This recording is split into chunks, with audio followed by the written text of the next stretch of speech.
Gloire à Dieu. Merci Seigneur. Bonjour à tous frères et sœurs. Je remercie les anciens de pouvoir me laisser apporter le petit concours de la parole de Dieu. Vous savez, je suis là, je suis un jeune ministère et je réalise pas mal de choses. Je vois là où je suis, je réalise pas mal de choses. Je vois des chrétiens, je vois des inconvertis. Il y a toutes sortes de personnes qui sont autour de moi, et puis je suis là, je suis là pour constater. Parfois, je suis là, puis je regarde. Je suis un garçon qui est posé, je suis un garçon qui essaye de voir autour de moi qu'est-ce qui se passe. Et je réalise dans mon cœur, au jour d'aujourd'hui, je réalise une chose. Je réalise, malgré tous ces temps de complications qu'on a passé, cette année, ces mois qu'on a passé très compliqués, une année particulière. Il y a eu des mois où des chrétiens, les chrétiennes, les inconvertis, les rétrogrades sont approchés de Jésus. Il y a eu des semaines, il y a eu des jours où les chrétiens ont pris conscience de l'importance des réunions, où les chrétiens ont pris conscience de l'unité, de la vie chrétienne, des missions, des conventions, où ils ont pris conscience de cela. Et ils ont eu peur et ils sont approchés de Jésus, ils sont approchés de lui. Ils ont demandé à Dieu des choses. Ils ont demandé pardon à Dieu pour certains. Pour certains, il y a certains chrétiens qui ont eu besoin de demander pardon à Dieu. Et moi, ce que je m'aperçois au jour d'aujourd'hui, aujourd'hui les journées passent, les mois passent, et je m'aperçois que les chrétiens et les chrétiennes retombent dans ce qu'ils étaient, retombent dans l'oubli. Ils veulent vivre, mes frères et sœurs. Le chrétien et la chrétienne d'aujourd'hui, pour certains, il y en a qui ont pris conscience aussi que la vie pouvait s'arrêter. Pas la vie charnelle, pas la vie du corps, la mort, excusez-moi de dire ce mot, mais la vie de tous les jours, la vie d'un restaurant, la vie d'une croisière, parce qu'il y a des chrétiens maintenant qui partent en croisière, la vie d'un voyage, il y a des chrétiens qui partent en voyage, la vie de tous les jours, il y a des personnes qui ont pris conscience que cela, ça s'arrête, ça s'est arrêté. Alors je regarde un petit peu autour de moi et je vois que le chrétien, la chrétienne au jour d'aujourd'hui veulent vivre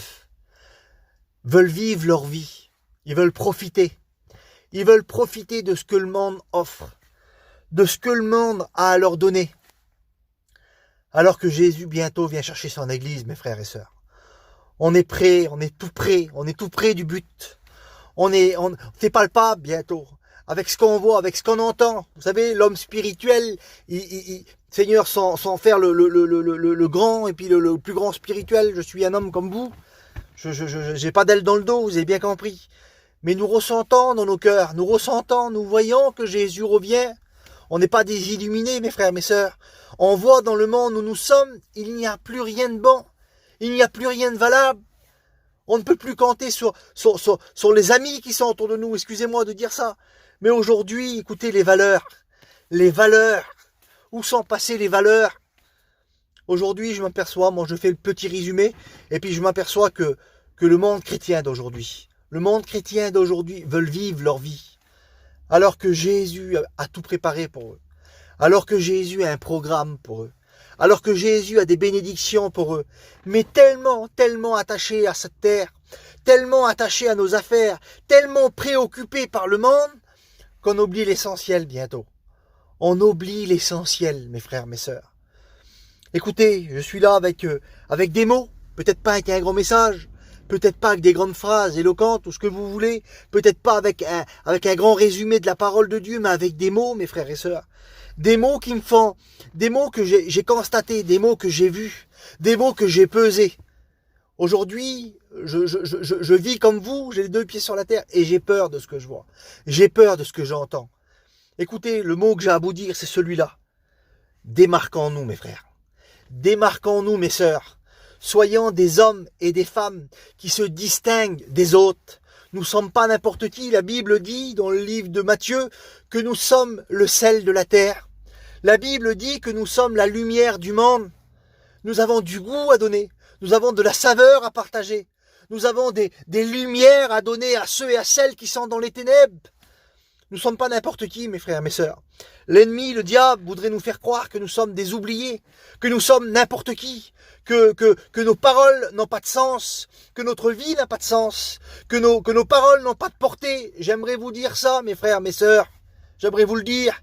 Et j'aimerais dire que ces mots-là, résonnent dans vos cœurs, que ces mots-là résonnent dans votre vie.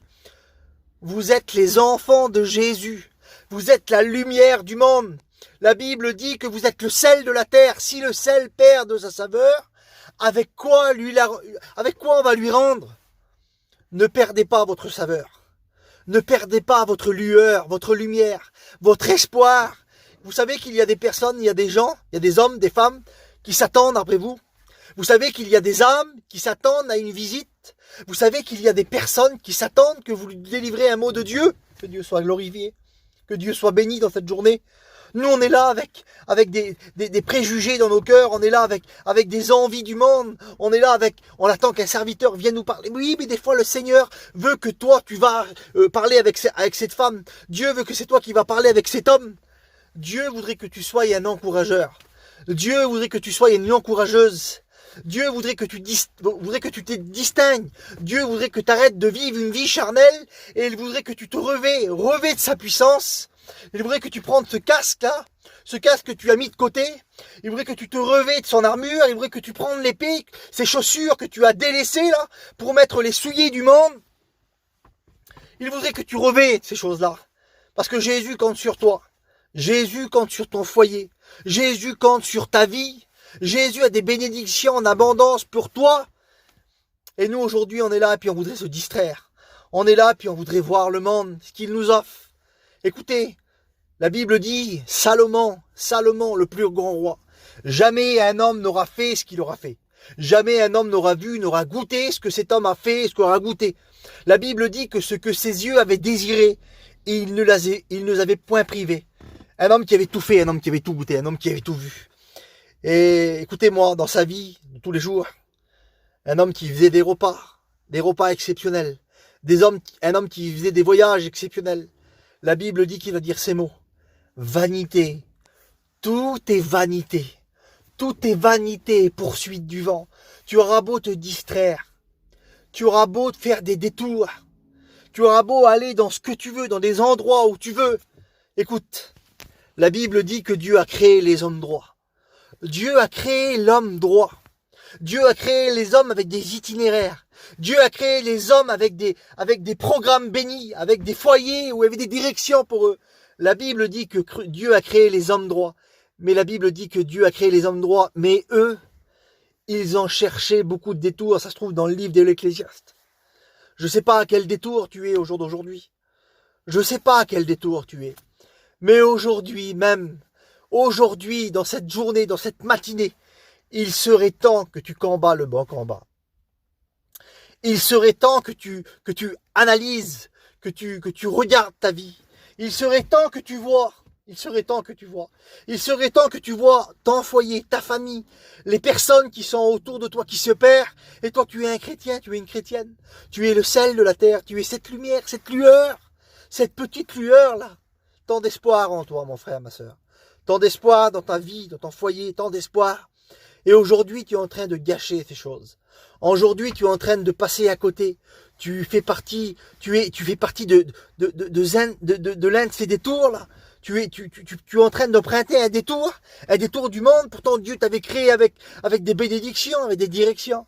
Et là, aujourd'hui, tu fais partie de ces détours de ta vie là. Seigneur, il serait bon pour toi. Il serait bon pour toi que ces mots que je suis en train de te dire, que tu prennes conscience de ton état. Alors aujourd'hui, écoute, il y a 9 minutes que je parle. Je ne parlerai pas très longtemps. Je vais arrêter de parler. Aujourd'hui, il serait temps que tu réalises que Dieu a des biens pour toi, que Dieu a des bénédictions pour ton foyer, que Dieu a des richesses à t'offrir. Il serait temps que tu franchisses des étapes. Il serait temps que tu deviennes l'homme, que tu deviennes la femme que Dieu veut que tu sois. Alors aujourd'hui, je fais une prière pour toi. Je fais une prière pour ton foyer. Je fais une prière pour ton avenir. Que Dieu te bénisse. Que Dieu t'enrichisse. À toi la gloire, Seigneur. À toi l'honneur, Seigneur. Merci pour tout. Merci pour les directives, pour les directions, pour les programmes bénis. Seigneur, je te prie pour cette personne qui s'est vue à travers ces mots, Seigneur. Seigneur, va et touche son cœur, touche sa vie, qu'elle puisse prendre des résolutions. Tu dis dans ta parole qu'à nos résolutions répondra un succès, pas un succès mondain, pas un succès charnel, mais un succès spirituel dans nos affaires. Un succès, Seigneur, spirituel. Oui, nous voulons voir du succès spirituel dans nos vies. Alors Seigneur, je te prie pour cette personne. Va et touche son cœur. À toi la gloire et l'honneur, que ton nom soit béni, que ton nom soit glorifié, Seigneur. Amen.